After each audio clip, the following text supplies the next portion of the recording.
I'm going to be telling you the scary story of the house I lived in elementary and middle school. It was a 3-bedroom house, 1 bedroom in the basement and 2 bedrooms upstairs. Because I was the oldest, I got put in the bedroom in the basement. Right when we moved in, I already had creepy feelings about the house. I hated being downstairs by myself. One day I dropped a $20 bill behind my dresser. I decided to move my dresser all by myself, and behind the dresser was this door. It wasn't a normal door, it was really short and just squared. It was also glued off, so I couldn't get into it. Me and my neighbor, who were best friends, worked at it for days to get into it. We finally got it open, and inside was another room.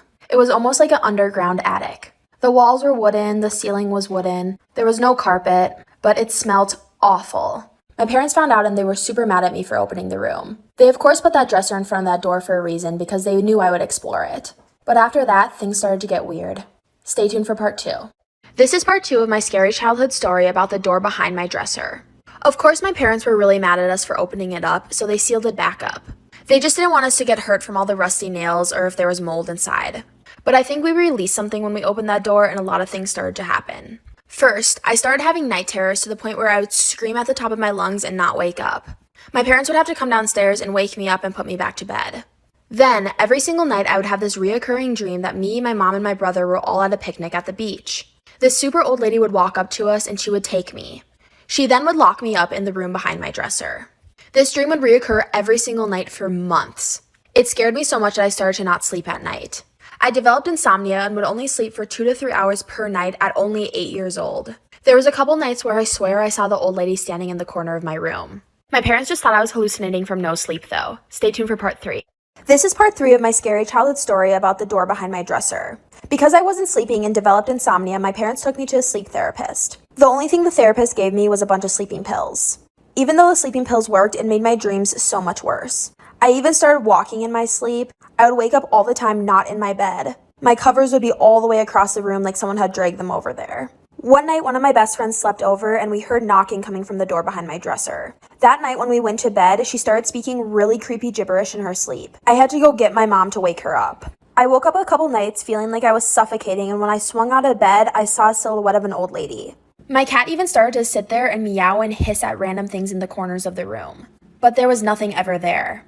It got so bad to the point where I moved up into my brother's room.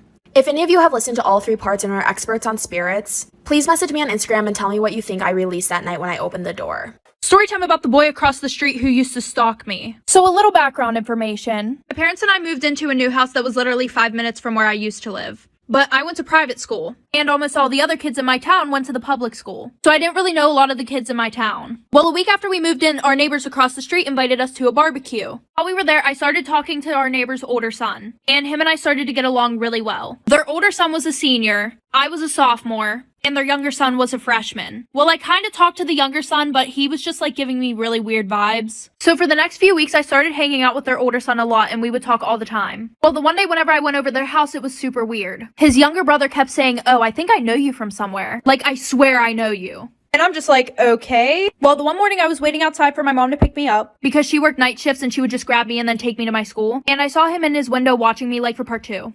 Part 2 about the boy across the street who used to stalk me. So like I said, I saw him watching me outside his window, but I didn't want to overthink it, so I was just like, no, maybe he's looking at something else. Well, this all started a month after I moved in. Well, it started happening more frequently, so then I told his older brother. We're just gonna call the younger brother Mac. So he talked to Mac and then everything was fine for a week. Just a little information real quick. For the public school, the bus would arrive at 7:40. My private school started at 7 o'clock. So my mom would come and get me at 6:15 because my school was kind of far away. So like I said, it was a week later. Every morning that I would go outside to wait for my mom, Mac would be standing on his porch watching me. Oh, but it gets worse. So one night I was in my bedroom, right? I kept seeing something run past my window. My bedroom was on the first floor. So I told my dad about it and he put cameras outside. Well, Mac's older brother told me that Mac was always interested in my life. So I told his older brother that our cameras didn't work, like for part 3. Part 3 about the boy that lived across the street who used to stalk me. So like I said, I told his older brother that our cameras didn't work anymore, knowing that he would tell Mac. Because he had it in his head for some reason that Mac wasn't obsessed with me. And the reason why I told him our cameras didn't work was because Mac was watching while the cameras were being set up outside. And after that, everything stopped. Except he would still be outside every single morning on his porch watching me. So the one night while I'm sleeping, I wake up to some noise right outside my window. And my bed was on the same wall as the window, so I could see who was right outside my window, but they couldn't see me. Well, I look, and guess who it is? It's Mac trying to get inside of my window. So I quietly call my dad, and it's like 3 in the morning. So I tell my dad what's going on. So he goes outside and nobody's there. Well, the next day we check the cameras. There's footage of him jerking off outside my window, trying to break into my room with a crowbar. Luckily, I was staying at a friend's that night, taking pictures of me outside my window. So we showed his parents. Then we moved and they sent him to a mental hospital.